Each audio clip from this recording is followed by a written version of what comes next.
This is a city where people come to enjoy the ocean, with their yachts, jet skis and homes right on the water.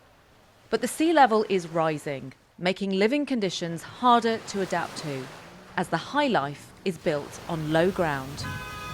There's more flooding, increased heat, intense storms, and the sea level is rising.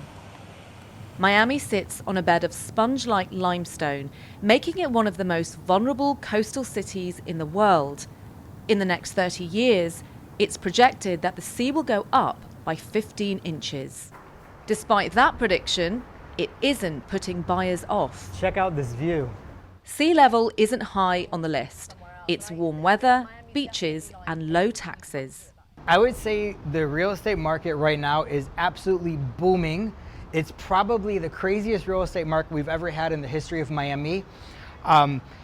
People do talk about it. It comes up in conversations, especially for waterfront homes and waterfront condos. But again, I think we're talking really, really long-term stuff down the road, and it's not going to impact people's decision to buy now. Miami offers something that most cities just don't have, and everybody wants to be a part of it right now. Even with the threat of climate change? Even with the threat of climate change, yeah. Buildings are still being developed on Miami Beach. Even as the sea is getting closer, many have the money to adapt to it. Others are relying on those at the top to make sure the city can cope. And one of those solutions is to pump the water back out to sea. This is the perfect example of a recently built waterfront property. Another solution is for the high life to get higher. Many new homes are now less about location and more about elevation. First of all, it's elevated, so we're much higher. You can see like other lots next door, they're much lower. Then we have a brand new seawall, and then on both sides there are mangroves, and that's a natural barrier against erosion.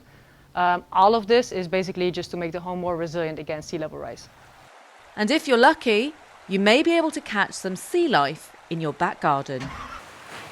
If scientists are right, much of South Florida will one day be lost forever to climate change. Miami is trying to keep its head above water. But city officials heading to the UN's climate change conference know that action being taken here will only make a difference if the world acts too. Nomi Iqbal, BBC News, Miami.